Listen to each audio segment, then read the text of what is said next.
हाँ, आज 21 फरवरी, fourth day of ज्ञान कुंभ।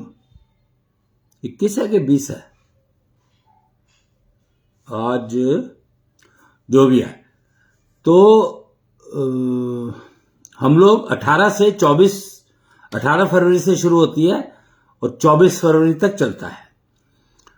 तो आज एक्चुअली करना था मेरे को सुबह, पर मुहूर्त शाम का निकला और वो भी अब जो डिनर का टाइम हो गया है तब का टाइम निकला था। मैंने कहा फिर ज्यादा देर हो जाएगी, तो इसलिए डिनर पोस्टपोन करके पहले ये काम करने की सोची और मैं आप लोगों के सामने आ गया हूं। प्रणाम। ज्ञान कुंभ चल रहा है और इस बार का ज्ञान कुंभ हमने 7 फेजेस ऑफ लाइफ को समझने के लिए डेडिकेट किया था कि लाइफ को 7 फेजेस में डिवाइड किया गया है।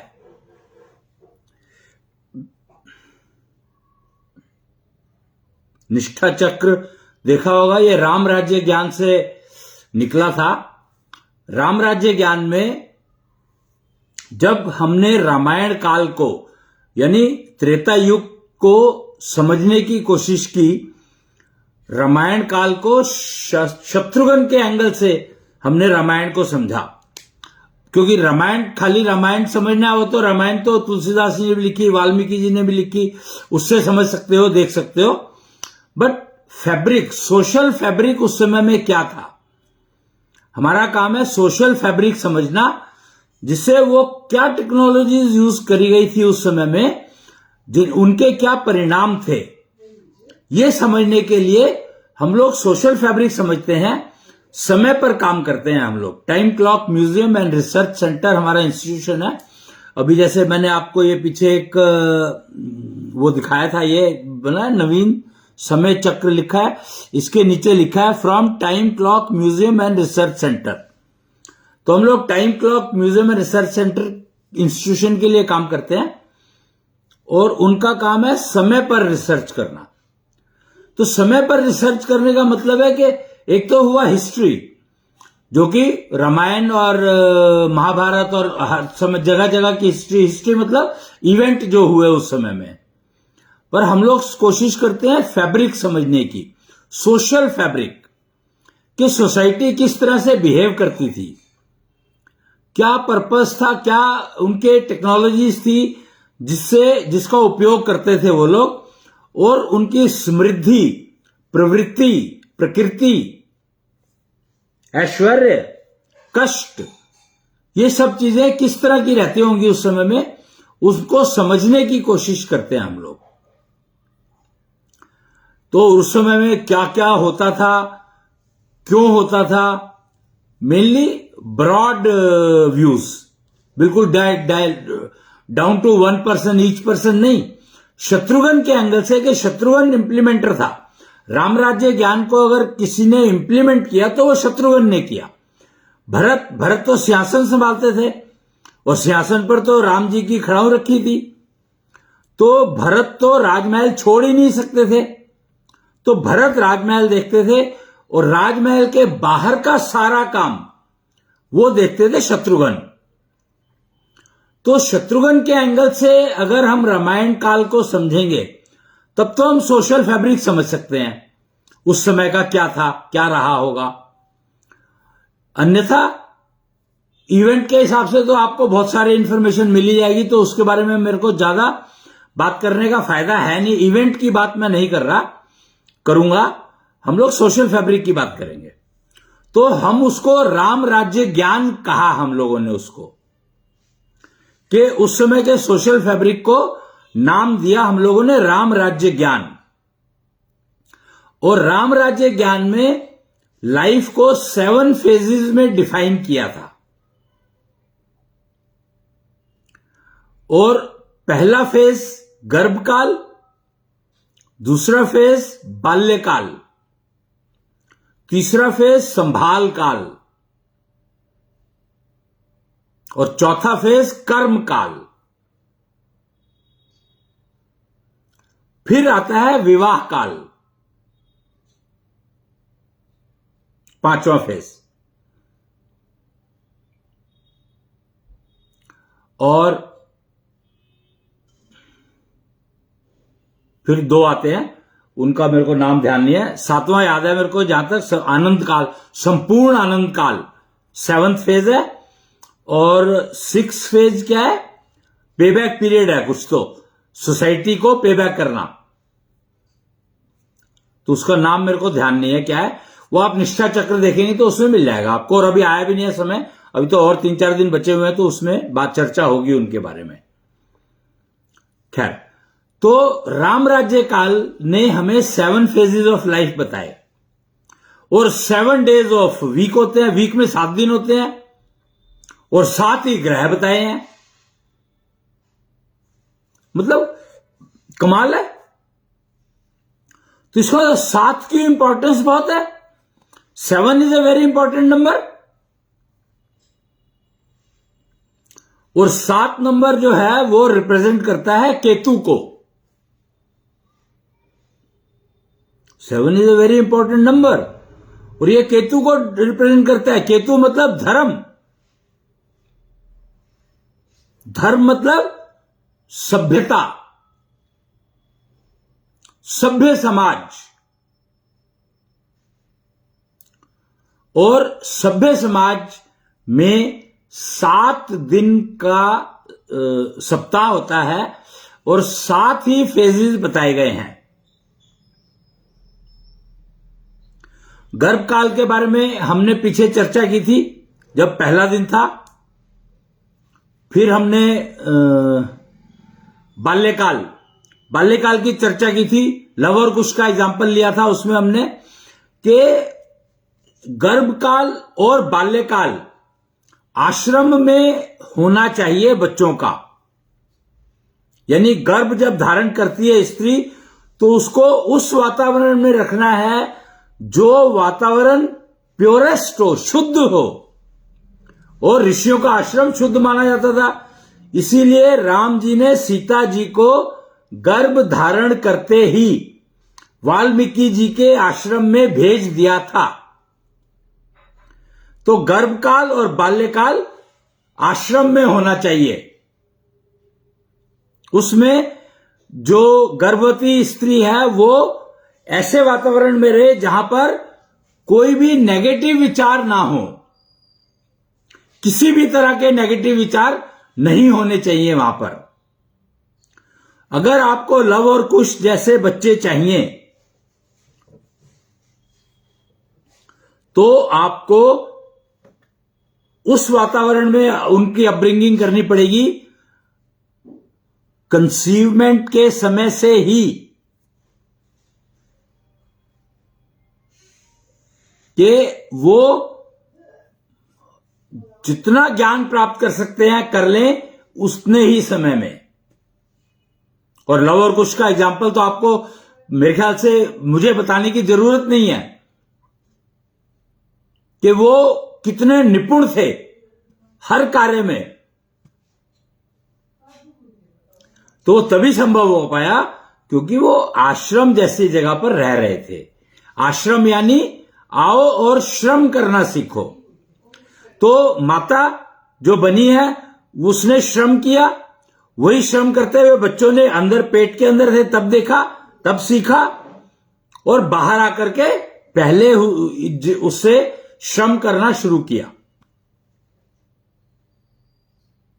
बाल्यकाल 9 साल तक की उम्र का होता है बाल्यकाल। तो पहले 9 साल बहुत महत्वपूर्ण होते हैं।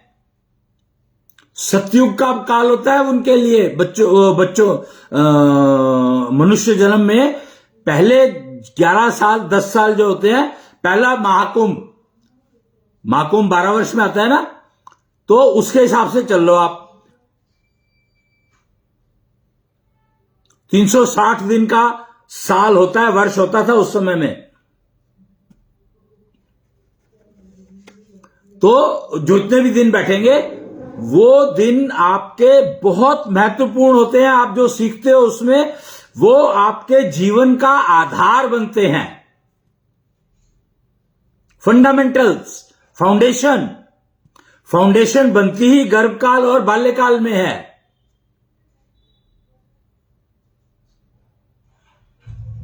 उस समय में आपके पास कोई जिम्मेदारी नहीं होती है, सिर्फ एक जिम्मेदारी होती है कि आप जितना सीख सकते हो सीख लो, मैक्सिमम पॉसिबल। और लव कुश ने जितना सीखा था उतने तक तो आप सीख ही सकते हो, क्योंकि ये तो रियल लाइफ एग्जाम्पल उपलब्ध हैं, अवेलेबल हैं।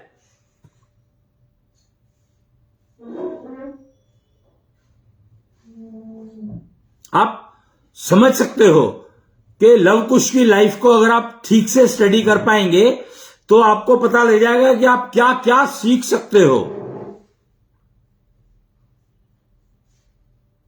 कहां तक सीख सकते हो। धनुष बनाना, बाण बनाना, हर चीज आती थी उनको।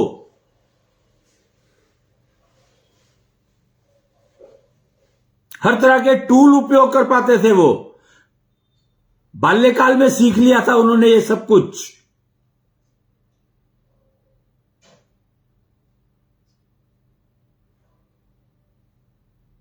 तो बाल्यकाल और गर्भकाल ये बहुत बहुत महत्वपूर्ण है। इसमें आपका BIOS, boot sector and applications, apps डाली जाती है। जैसे मोबाइल आता है ना, तो उसमें कुछ प्री लोडेड एप्स होती हैं। तो मोबाइल जब आपके पास हाथ में आता है, जब आप खरीदते हो, तो वो समझ लो बाल्यकाल तक का उसके अंदर कलेक्शन है। बाल्यकाल तक की कलेक्शन, बाल्यकाल तक का जीवन वो जीकर आया है पहले से ही। और बाल्यकाल के बाद होता है संभाल काल, 18 वर्ष तक, 9 वर्ष से 18 वर्ष तक संभाल काल होता है। इसमें संभालते हैं, यानी जो मोबाइल में ऑलरेडी है उसको संभालना, और उसमें अब क्या जोड़ना है, क्या घटाना है, कितने केयरफुली जोड़ना है, कितने केयरफुली घटाना है, वो सब इस समय में किया जाता है संभाल काल में। तो इस संभाल काल में पेरेंट्स की सबसे ज्यादा जिम्मेदारी होती है।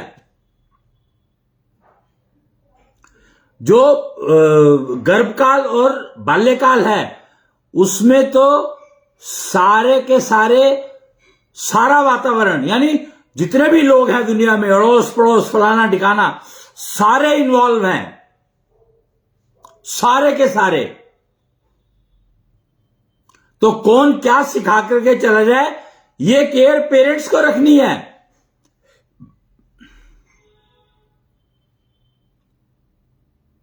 कि कोई गलत ना सिखा जाए, तो वो गलत और ठीक जो भी सीखा बच्चों को करेक्शन करनी पड़ेगी तुरंत, कि ये ठीक है और ये गलत। पेरेंट्स के पास इतना टाइम ही नहीं है कि उनको पता लगे कि बाल्यकाल था क्या। जबकि पेरेंट्स की जिम्मेदारी है कि वो बच्चे ने क्या सीखा सारा दिन में, वो उसको फिल्टर करे। ये गर्भकाल और बाल्यकाल में होता है, होना चाहिए। और संभाल काल में सारी जिम्मेदारी पेरेंट्स की है।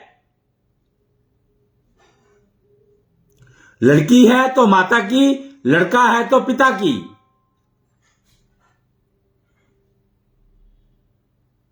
कि बच्चा गलत ना सीखे, गलत ना करे, ना होने दे। सही और गलत की पहचान अच्छे से होनी चाहिए।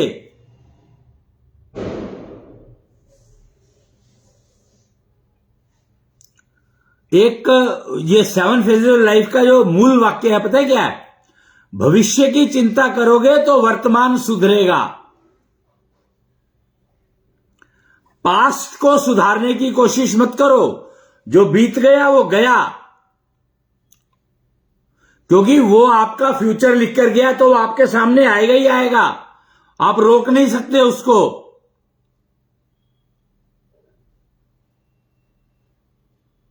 बस ध्यान ये रखना है कि जब जो चीज सामने आ रही है उसको हम इस तरीके से करें कि भविष्य खराब ना हो। तो भविष्य की चिंता करोगे तो वर्तमान सुधरेगा। ये मूल वाक्य है, टैगलाइन।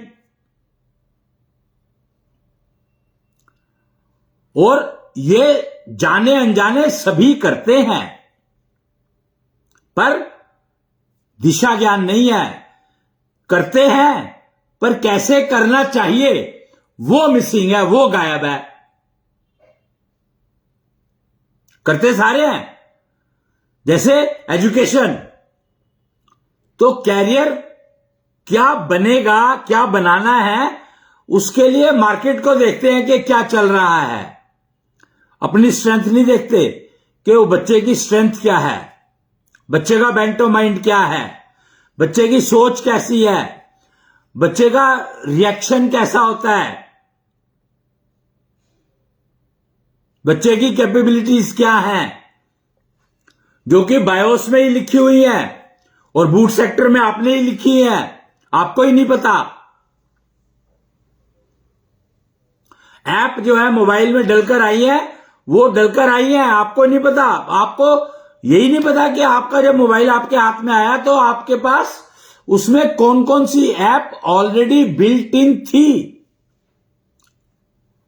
गारंटी है कि आपने सारी ऐप नहीं देखी होंगी। आपका तो बड़ा सिंपल सा रूल रहता है कि मोबाइल हाथ में, नया मोबाइल हाथ में आया तो उसके अंदर मुझे कौन सी ऐप चाहिए वो डाउनलोड करनी शुरू कर दी। उसमें ऑलरेडी क्या है उसके बारे में कोई जानकारी है ही नहीं, ना जानने की कोशिश। तो जब फाउंडेशन ही आपको नहीं पता तो आप बिल्डिंग क्या बनाओगे।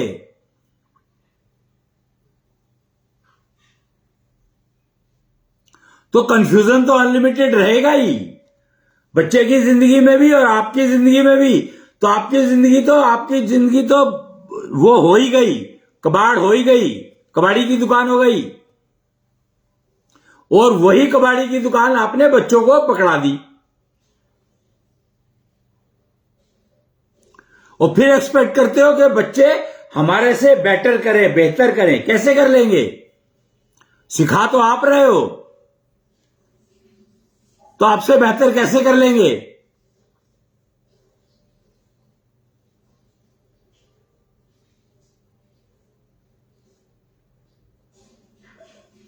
ये संभाल काल सबसे ज्यादा इंपॉर्टेंट है, क्योंकि संभाल काल में बहुत सारी कॉल्स ऑफ नेचर एक्टिवेट होती हैं, स्टेबलाइज होने की कोशिश करती हैं। जो एक्टिवेट हो रही हैं उनकी तैयारी नहीं करी तो वो एक्टिवेट तो हो जाएंगी, क्योंकि वो तो समय से लिंक्ड है, उम्र से लिंक्ड है, शरीर से लिंक्ड है।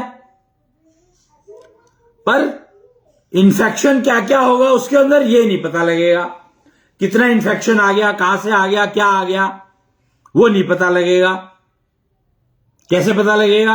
आपको पता ही नहीं है कि आपने किया क्या है। आपने तैयारी तो कुछ करी नहीं, भविष्य की चिंता तो करी नहीं, क्यों? भविष्य का तो पता ही नहीं। तो क्या आप उसका भविष्य लिखोगे और क्या आप उसको सिखाओगे और क्या आप उसको वो करोगे? वो क्या ही आपको रिटर्न देगा?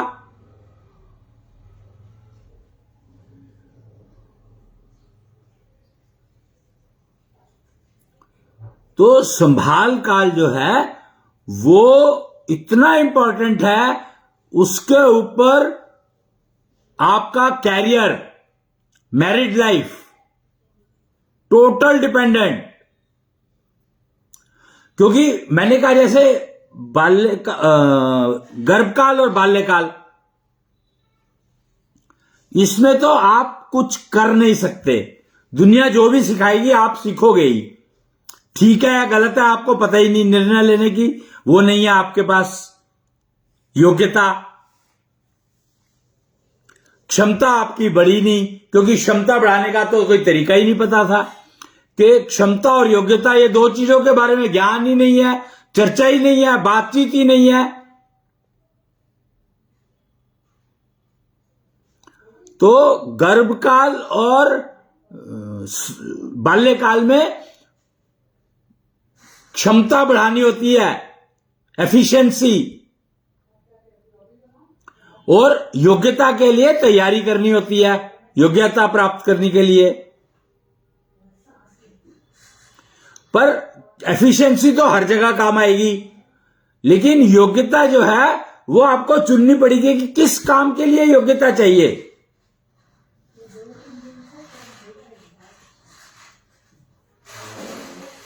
एलिजिबिलिटी इज वर्क डिपेंडेंट, तो वो उसके लिए आप दूसरों पर निर्भर हो, लेकिन क्षमता वो आपके अपने ऊपर है, आपको बढ़ानी पड़ेगी, और क्षमता इंपॉर्टेंट है। इसलिए बाल्यकाल तक की जो सफर है जीवन का, उसमें आप अपनी क्षमता को मैक्सिमाइज करो।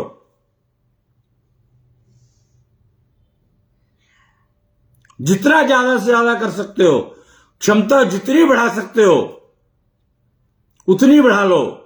एक क्षमता ही एक ऐसी चीज है जिसकी कोई लिमिट नहीं है, अनलिमिटेड।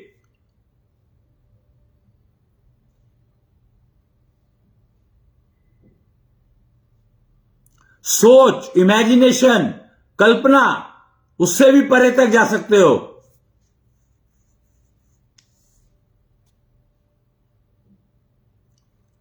तो एफिशिएंसी बढ़ाने का काम ही करना है आपको बाल्यकाल तक। संभाल काल में योग्यता बढ़ाना सीखना है, एफिशिएंसी को मेंटेन करना सीखना है। गिरनी नहीं चाहिए, बढ़नी चाहिए, और बढ़े ना तो कम से कम मेंटेन रहे, गिरे नहीं।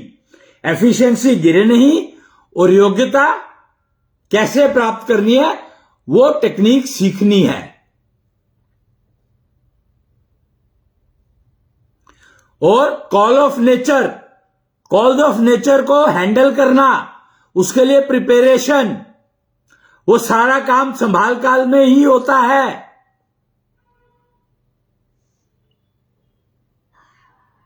जैसे फीमेल के लिए एग्जांपल, मीनोपॉज होगा तो 50 साल की उम्र में, पर तैयारी संभाल काल में हो जाएगी शुरू।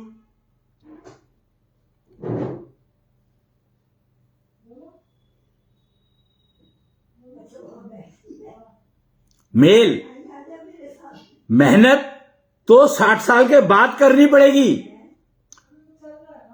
क्यों? क्योंकि उम्र उस समय में काम नहीं होता, कुछ हाथ पैर काम करना बंद कर देते हैं 60 साल के बाद। पर अगर आप चाहते हो कि 60 साल के बाद आपकी एनर्जी लेवल बना रहे, कार्य क्षमता बनी रहे, तो उसकी तैयारी आपको संभाल काल में करनी है। नहीं तो क्षमता गिरेगी। जैसे जैसे होता क्या है, 8 साल बाल्यकाल तक आप क्षमता को बढ़ाते हो, उसके बाद क्षमता का उपयोग होने लगता है तो वो गिरने लगती है, रोज कम होती है। तो उसको मेंटेन करने के लिए आपको एफर्ट रोज की है, और रोज बढ़ानी है, एफर्ट बढ़ेगी रोज। रोज अगर एफर्ट नहीं बढ़ाओगे तो आपकी क्षमता गिरनी शुरू हो जाएगी, क्योंकि बाल्यकाल के बाद ये गिरनी शुरू हो जाती है। इसीलिए 9 साल तक होता है ना, 0 to 9, 3 to 9। तो गर्भकाल और बाल्यकाल में क्षमता जितनी बढ़ा सकते हो बढ़ाओ, उसके बाद मेंटेन, गिरनी नहीं चाहिए, और गिरेगी रोज। और योग्यता आपको कब बदलनी पड़ जाए, किस चीज के लिए कब प्राप्त करनी पड़ जाए, ये आपको कभी भी नहीं पता लगेगा। क्यों? क्योंकि रोज नई चीजें आती हैं, पुरानी ऑब्सोलीट हो जाती है। डेली डेली क्या, हर सेकंड, हर मिनट। आपने जो सांस लिया, सांस जब ले रहे हो तो वो तो है, पर जो सांस पीछे छोड़ा था वो तो गया, और आपको कर्मफल और दे गया। हर सांस के साथ आप एक कर्मफल कमाते हो और एक कर्मफल खर्च करते हो। हर सांस के साथ। वो कर्मफलों का पता ही नहीं है कि कर्मफल क्या होता है। लोग श्रमफल में अटक के रह गए कि मुझे सैलरी इतनी चाहिए, काम करवाओ या मत करवाओ तुम्हारी मर्जी है, पर अगर काम करवाओगे तो इससे ज्यादा मैं करूंगा नहीं, सैलरी पूरी चाहिए। तो भैया तुम कर्मफल तो तुम कमा ही रहे हो, हर सांस के साथ कर्मफल कमा रहे हो तुम।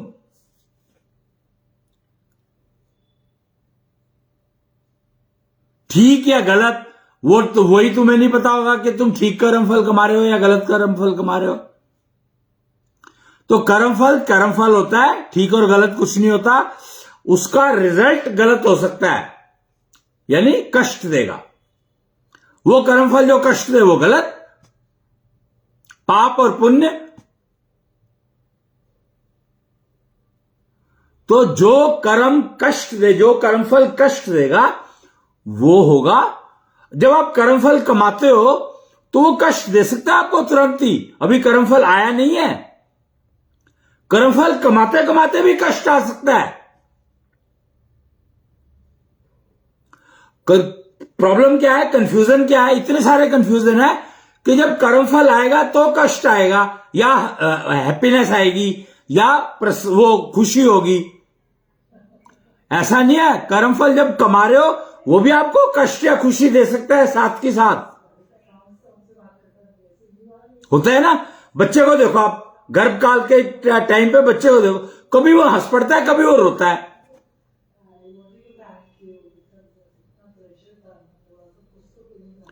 तो कर्मफल कमा रहा है साथ के साथ ही, हर सांस के साथ आप कर्मफल कमा रहे हो, हर सांस के साथ कर्मफल खर्च रहे हो। यह समझना जरूरी है। और तुम कर्मफल इकट्ठे कर रहे हो, ये तुम्हारी मर्जी। भाई तुमने कहा आने दो, क्या है इकट्ठे कर रहे हो, देखी जाएगी। तो वजन बढ़ रहा है तुम्हारा।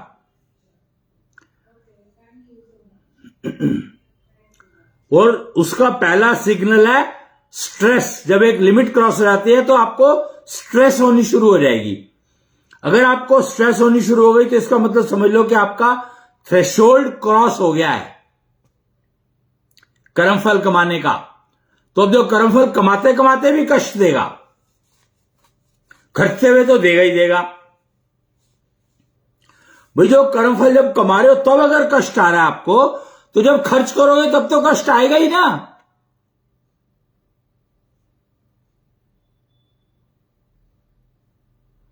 कंसीवमेंट एंड डिलीवरी, जब आप प्रोजेक्ट लेने जाते हो, कहीं पर भी किसी से ऑर्डर लेने जाते हो तो कंसीव कर रहे हो, उसमें कष्ट है कि नहीं है, समझो। और जब उसको प्रोडक्ट डिलीवर करोगे तो कष्ट तो होगा ही होगा। जब ऑर्डर लेने में इतना कष्ट हुआ तो डिलीवर करने में तो उससे ज्यादा ही होगा, मल्टीपल।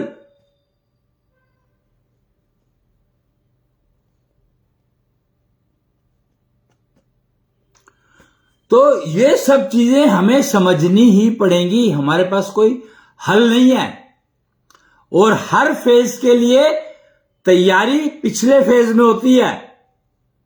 यानी मान लो मेरा अब बाल्यकाल चल रहा है और मुझे पता है संभाल काल आएगा, तो संभाल काल के लिए तैयारी क्या करनी है वो पेरेंट्स की जिम्मेदारी है बताना, करवाना। अगर वो पेरेंट्स ने नहीं करवाई तो संभाल काल बहुत मुश्किल होगा। तो जिन लोगों का संभाल काल मुश्किल चल रहा है ना, तो ये समझ लो कि उन्होंने बाल्यकाल में, उनके बाल्यकाल में दिशा में समझने समझाने में कुछ तो गड़बड़ करी होगी, और वो गड़बड़ चाहे जाने में हुई है या अनजाने में हुई है, ये मुझे नहीं पता, क्योंकि गलती तो अनजाने में भी हो सकती है, जानबूझकर भी हो सकती है।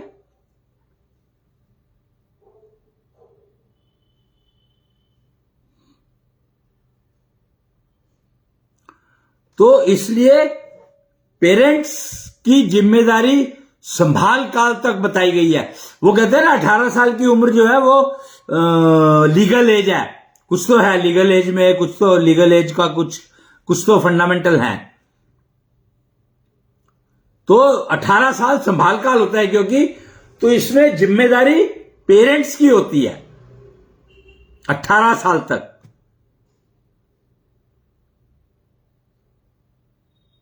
और उसमें जो सीखा, जो योग्यता प्राप्त की, उसके हिसाब से फिर आप कर्म करते हो, श्रम करते हो, मेहनत करते हो, उसको एग्जीक्यूट करते हो।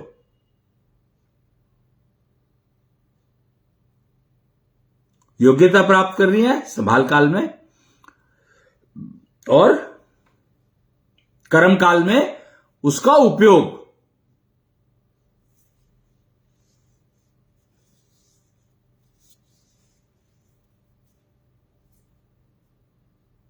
और अब जो 18 साल के बाद से जिम्मेदारी तुम्हारी हो जाती है अपनी।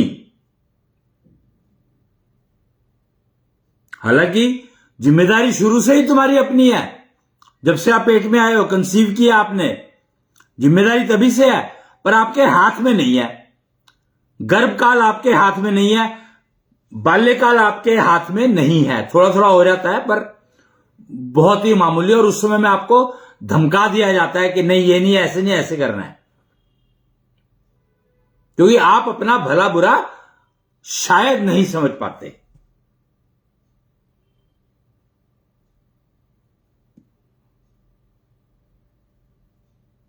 तो इसलिए बाल्यकाल तक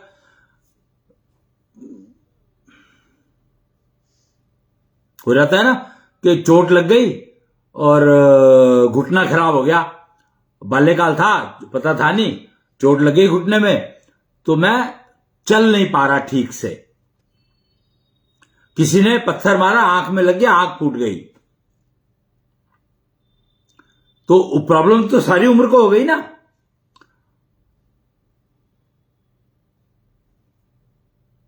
इसलिए ध्यान रखना, जिसका भी है वो जिम्मेदारी उसको पूरी करनी ही पड़ेगी।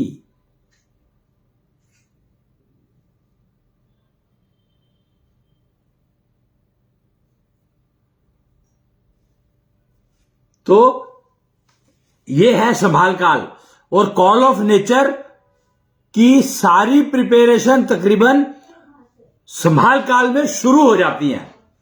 कॉल ऑफ नेचर आएगी मरने पे, क्योंकि मरना तुम्हारे हाथ में नहीं है। जिस तरह से कंसीव करना तो शायद तुम्हारे हाथ में है, पेरेंट्स जब डिसाइड करे तब कंसीव करो, लेकिन डिलीवरी तुम्हारे हाथ में नहीं है। डिलीवरी कॉल ऑफ नेचर है।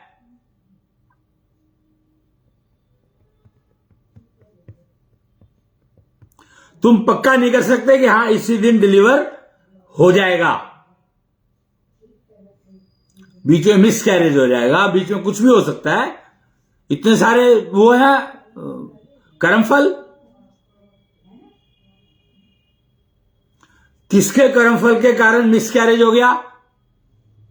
बच्चे के कर्मफल के अंदर जो पेट में है, या मां के कर्मफल के कारण, या पिता के कर्मफल के कारण, या किसी और एक्सटर्नल फोर्स के कारण?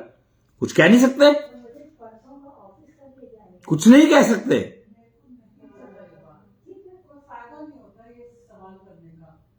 इसीलिए आश्रम में भेजा जाता था कि वहां का वातावरण टोटल प्रोटेक्टेड होता है, तो एक्सटर्नल फोर्सेस का इफेक्ट मिनिमम होता है। पर रावण जैसे लोग वहां भी पहुंच करके नुकसान पहुंचा सकते हैं। ज्ञानवान लोग नुकसान पहुंचा सकते हैं।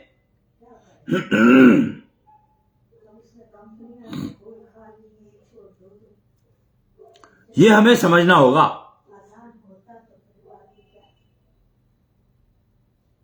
तो इसलिए आश्रम का वातावरण अगर आप अपने घर पे ही तैयार कर पाओ तो वो अल्टीमेट है। पर अगेन, जितना जानकारी होगी, जितनी नॉलेज होगी, उसी हिसाब से काम करोगे आप। नॉलेज को कहा गया स्पिरिचुअलिटी। एक होता है स्पिरिचुअलिटी, SPIRI। मैं उसकी बात नहीं कर रहा हूं, वो आत्मा से संबंधित है। मैं SPRITUALITY, स्पिरिचुअलिटी यानी ज्ञान, नॉलेज। तो एग्जीक्यूशन हमेशा नॉलेज पे डिपेंडेंट है। वही योग्यता, योग्यता का मतलब नॉलेज प्राप्त करना। योग्यता प्राप्त करने का मतलब ही है नॉलेज प्राप्त करना।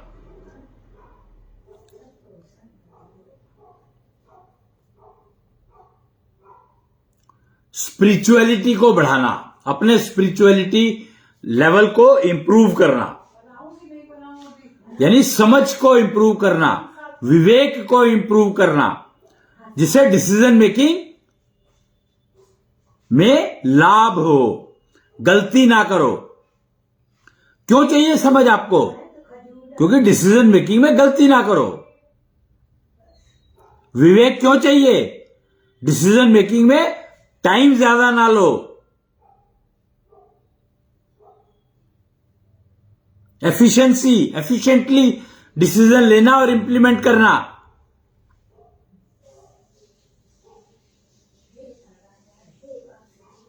बहुत इंपॉर्टेंट है ये। और डिसीजन मेकिंग से ही कर्मफल कमाए जाते हैं।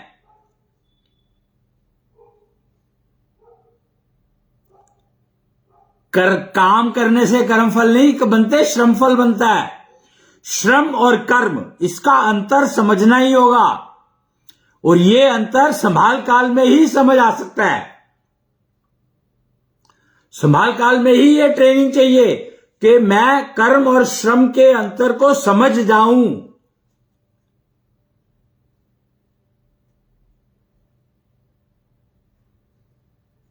काम, क्रोध, मोह, लोभ, ईर्ष्या, चतुराई, बहुत सारे शब्द हैं। शब्दों के जाल में उलझा देंगे लोग आपको।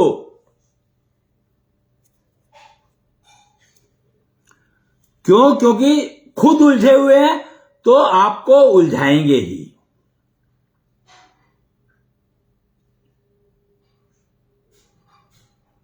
अपनी गलतियों को दूसरों के सिर मढ़ना, यह है कलयुग की पहचान।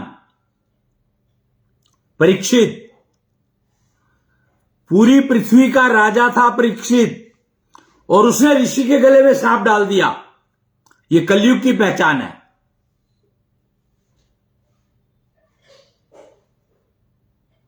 क्योंकि उस ऋषि ने कुछ बिगाड़ा नहीं, उसका कुछ नहीं कहा उसको। वो राजा था तो ये थोड़ी मनमर्जी कर सकता है।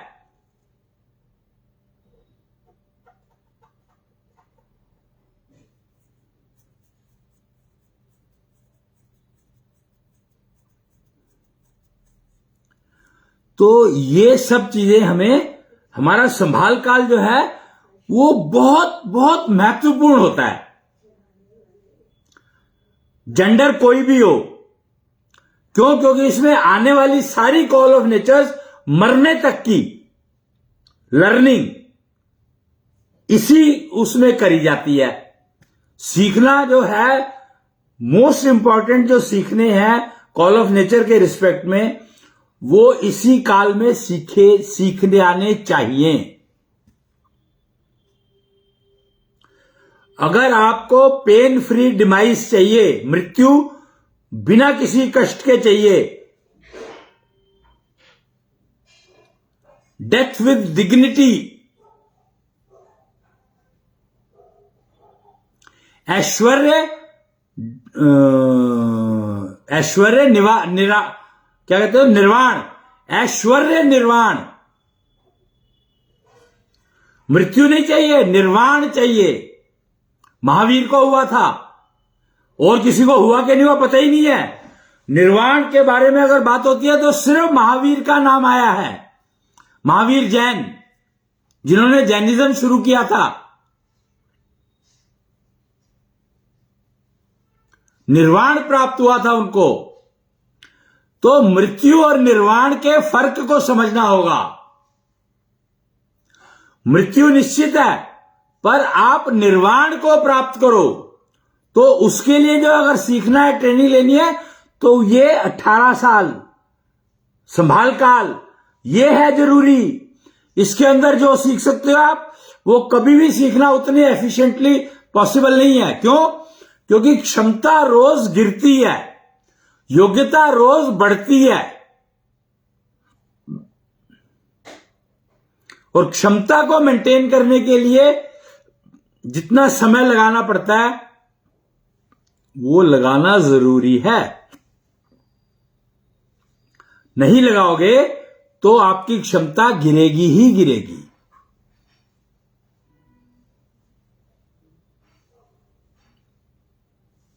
इसलिए संभाल काल का उपयोग करना समझ लो। सीखो ना सीखो आपकी मर्जी, पर समझ लो।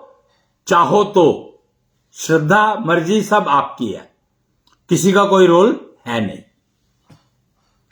निश्चल मंदिर लग चुके हैं, वहां से आपको कुछ जानकारी मिल जाएगी। निश्चल दुनिया की बने राह, चीटिंग फ्री ग्लोब, ऐशो ग्लोब का निर्माण हो चुका है।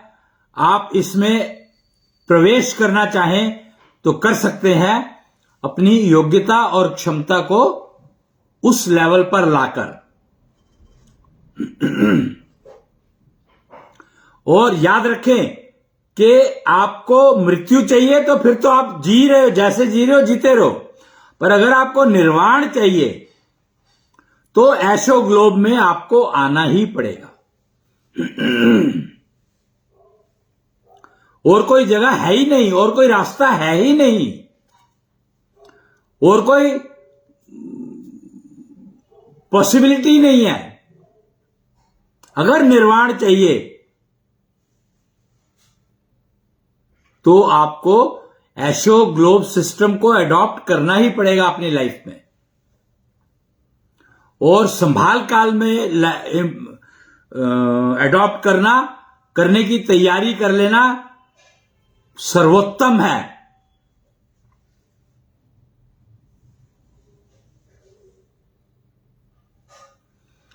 तो ये जो मैंने आज ये दिखाया था, पीछे आपको जो फोटो लगी हुई है ना, इसमें भारतीय संस्कृति के श्रेष्ठ तकनीकी आधार बिंदु दिए गए हैं। टेक्निकल पॉइंट्स ऑफ भारतीय संस्कृति, बेस्ट टेक्निकल पॉइंट्स, श्रेष्ठ तकनीकी आधार बिंदु। तो ये एक बहुत इंटरेस्टिंग पेपर है। अगर आप चाहें तो इसको ले सकते हैं। ये बहुत महंगा है, आप अपने आप प्रिंट करा लेंगे तो आपको शायद 10-20 रुपए में हो जाएगा। पर आप अगर निश्चल मंदिर से लेंगे तो शायद 2-4-5 हजार रुपए का मिलेगा। और अगर आप दिल्ली से लेंगे तो 1 लाख में भी ना मिले, शायद उससे भी ज्यादा लग सकते हैं। अब आपकी मर्जी है, जो आप चाहो कर लो, जैसे चाहो कर लो। क्योंकि इसके अंदर जो है वो एक ऐसा खजाना है जो आपको कहीं मिल ही नहीं सकता, मिल ही नहीं सकता। और संभाल काल का सारा ज्ञान है उसमें, जो इसके अंदर है। 4 पेज है इसमें, जो दिखाई दे रहा है एक ऐसा ही इसकी बैक साइड पे है, और ऐसे ही 2 इसके अंदर हैं। फोल्डेड है ये मैं खोल के दिखाता हूं आपको। ये देखो, ये एक ये और एक ये, 4 पेजेस हैं इसमें। तो आप देख लो, समझ लो। प्राइसिंग मैंने बता दी। अगर आप इसको अपने आप प्रिंट कर लोगे, इंटरनेट के ऊपर अवेलेबल है, अपने आप प्रिंट कर लोगे तो 10-20 रुपए में काम हो जाएगा। किसी निश्चल मंदिर से लोगे तो 2-4 हजार रुपए लगेंगे, और अगर दिल्ली से लोगे तो 1 लाख में भी मिल जाए तो गनीमत है।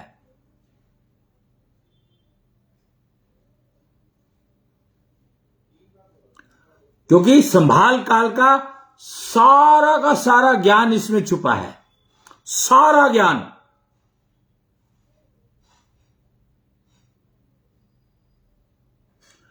आज के लिए इतना ही। अब समय काफी हो गया है, मुझे पता नहीं कितना हुआ है पर काफी हो गया है, और जानकारी जो मुझे देनी थी वो पूरी हो गई है। तो इस वाक्य के साथ ओम क्लीम निश्चल दुनिया की बने राह के साथ मैं आज के इस सत्र को समाप्त करता हूं। कल फिर मिलेंगे, तब तक के लिए जय कृष्णेंद्र, जय जय कृष्णेंद्र।